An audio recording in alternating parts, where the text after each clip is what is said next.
Assalamualaikum warahmatullahi wabarakatuh. Perkenalkan, nama saya Ahmad Fahrizal Basri, NIM 31219007, kelas A2, Manajemen Pemasaran.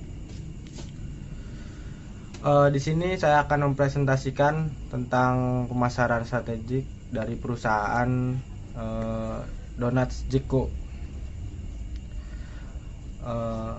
Lanjut, sudah diketahui brand dari Jeko ini familiar di kalangan masyarakat Indonesia ya, karena ada di berbagai macam tempat. Diketahui juga Jeko Donat dan Coffee didirikan oleh salah satu pengusaha asal Indonesia bernama Johnny Andrean. Ide untuk membuat perusahaan ini karena dari kebiasaan beliau yang melakukan perjalanan bisnis ke Amerika Serikat. Kala itu Johnny gemar mencicipi berbagai donat khas Amerika, sehingga dia mempunyai ide untuk membuat salah satu perusahaan yang bergerak di bidang donat dan kopi. Strategi marketing yang dilakukan Jeko Donuts menjadi berbeda dari produk donat lain di tanah air karena diposisikan sebagai produk lifestyle dan disasarkan untuk konsumen dari segmen menengah kelas atas dengan gaya hidup dinamis. Strategi marketing Jeko Donuts menjadi berbeda dari produk lain di tanah air karena diposisikan sebagai produk lifestyle dan disasarkan untuk konsumen dari segmen menengah ke atas dengan gaya hidup dinamis, muda, dan modern. Untuk menggarap segmen pasar ini, Jeko membuat donat yang tidak mengenyangkan, lebih tipis dan teksturnya lebih lembut. Bisa dimakan kapan saja dan di mana saja. Donat yang ada di pasar sebelumnya porsinya cenderung lebih besar dan mengenyangkan. Sementara Jeko dari ukuran dan bentuknya lebih cocok disebut cemilan atau makanan selingan pengantar makan besar. Dari sisi harga, Jeko cukup kompetitif. Jeko memakai strategi experiential marketing lewat konsep open wave chain-nya. Di Indonesia ada berbagai saingan dari perusahaan yang bergerak di bidang makanan, atau yang lebih tepatnya dari saingan Jeko yaitu donat dan kopi. Di antaranya ada Moko dan Dunkin Donat.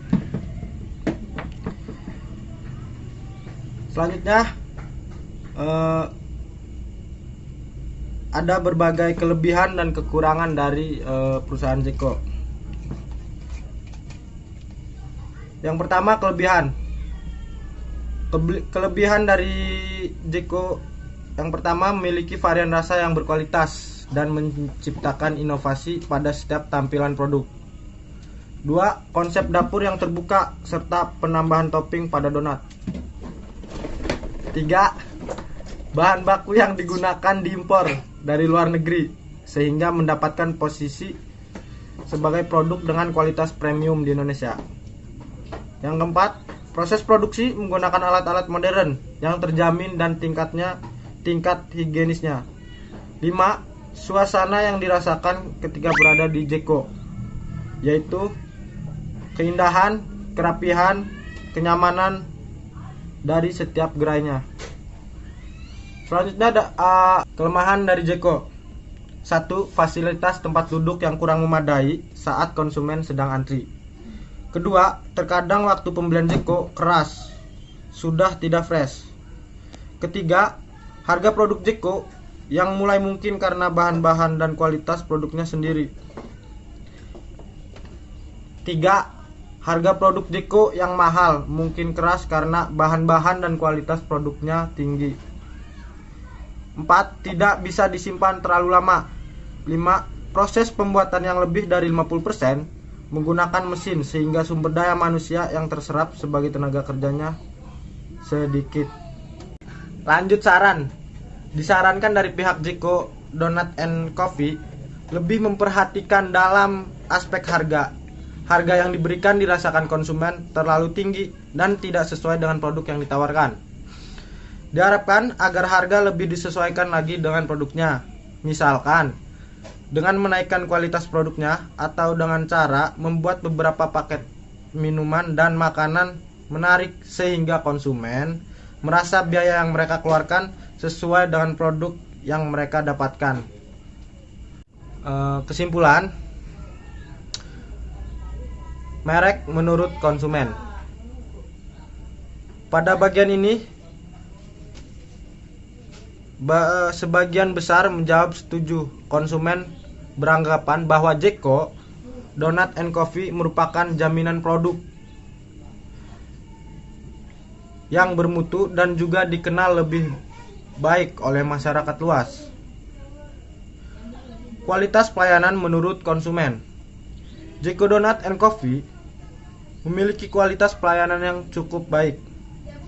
Terbukti dari jawaban respon yang sebagian besar menjawab setuju bahwa penampilan pelayan di Jeko Donut and Coffee sesuai dengan kelas kualitas kafenya. Lalu konsumen merasa bahwa pelayanan yang diberikan oleh pelayan Jeko Donut and Coffee memuaskan, termasuk keramahan dan kemampuan berkomunikasi dari pelayan tersebut. Terima kasih. Cukup sekian dari presentasi manajemen pemasaran dari perusahaan Jeko. Assalamualaikum warahmatullahi wabarakatuh.